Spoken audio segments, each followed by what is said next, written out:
Evening. Thanks for joining us. I'm Larry Wentz, and for Matt Breen and Jessica Bowman. We begin tonight with more information on a story we first told you about last week. A Woodbury County specialty care facility that allegedly left the woman at a homeless shelter after she reported a sexual assault faced more violations earlier this year. According to a state agency, Correctionville Specialty Care was found to be in violation in February, April, August, and October of this year.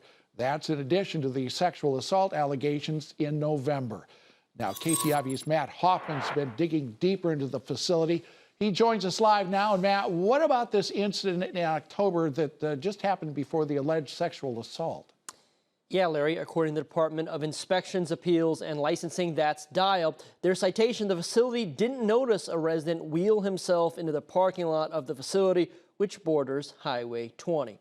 In that citation, the facility's administrator told investigators that she didn't believe the resident was in danger because there were too many potholes in the driveway. He wouldn't be able to get his wheelchair through them. Now, Dial imposed a $30,000 fine for safety violations, but the fines have been suspended.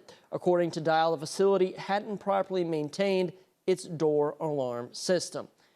And as we mentioned, that incident and the sexual assault report aren't the only two violations found by Dial this year. Records show Dial found the facility violated safety rules in February of 2023.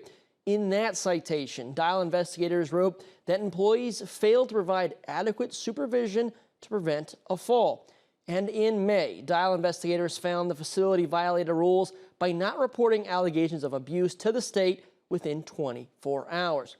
Now, we asked a spokesperson for Correctionville Specialty Care if the facility was still safe given the past violations. The spokesperson said in a statement, quote, "For past violations, we have worked with Dial on plans to correct deficiencies and worked with Dial during the revisit process to achieve substantial compliance related to past violations," end quote.